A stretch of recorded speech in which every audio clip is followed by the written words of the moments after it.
ဒီအသီးကဝါးသီးတဲ့ပတ်စံရှိတိုင်းအလွယ်ဝယ်စားလို့မရတဲ့တဲမှာဒီအသီးလဲပါတယ်ဘာလို့ဆိုဝါးပင်က250လောက်နေမှအသီးသီးပြီးတော့ဒီအသီးသီးပြီးရင်လည်းအဲ့ဒီဝါးပင်ကသေသွားရောတဲ့နှင်းဝင်လည်းဒီအသီးကိုအခုမှပထမဦးဆုံးမြင်ဘူးစားဘူးတာပေါ့နော်ဝယ်ထားတာတော့ဒီဝါးသီးက1000ခွဲဖို့ပဲပေးရတယ်ဒါပေမဲ့ရန်ကုန်အရောက်နဲ့ဆိုရင်တော့21,500ကျသွားတယ်တခြားဘာမှမထည့်ပဲဒီတိုင်းရိုးရိုးရင်နဲ့ပဲမိနစ်20လောက်ပြုတ်လိုက်တာပြုတ်တဲ့အချိန်နဲ့ရင်တော့စားရတာဇက်တောက်ဖြစ်နိုင်ပေမဲ့တေချာလေးပြုတ်လိုက်တယ်ဆိုရင်တော့စီစီလေးနဲ့စားလို့အဆင်ပြေတယ်သူ့ရဲ့အရသာကလေပြောင်းမှုရှမ်းပြောင်းစီစီလေးစားရတယ်လို့ပဲအညှောက်ထွက်နေတာလေးလည်းစားလို့ရလားဆိုပြီးကြိုက်ကြည့်သေးတယ်စားလို့မရပါဘူးဒါပေမဲ့လေအဲ့ဒီအညှောက်ထွက်နေတဲ့ဟာလေးကပို့ပြီးတော့ချိုတယ်အညှောက်ထွက်နေတဲ့အဆန်လေးတွေကတိတ်မစည်းပေမဲ့အရသာနည်းနည်းလေးပို့ချိုတယ်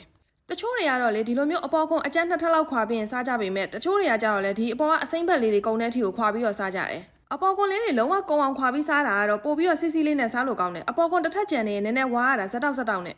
ခွာရတာတော့နည်းနည်းလေးလက်ဝင်ပေမဲ့စားလို့ကတော့တော်တော်ကောင်းတယ်ဒါကတော့နှင်းဝေအခွန်ခွာထားတာလေးတွေပါသူ့ချီပဲတထောင်ချင်းစီဝါနေတာထက်လေအများကြီးစားခြင်းရောဘလို့ရတာနေမလဲဆိုပြီးတော့ဝါကြည့်လိုက်သေးတယ်ဝါကနေအသီးသီးရဆိုတော့မြင့်နဲ့အရသာတူနေမယ်ထင်တာမဟုတ်ဘူးတော့သူ့ရဲ့အစီလေးကရှမ်းပြောင်းရတာနဲ့တူတာယူတော့အစားကြည့်ပြီးွားရီလားစားဖို့ရင်ကြိုက်လားဆိုတာပြောခဲ့ဦးနော်ဆုံးနေကြည့်ပေးလို့ကျေးဇူးပါ bye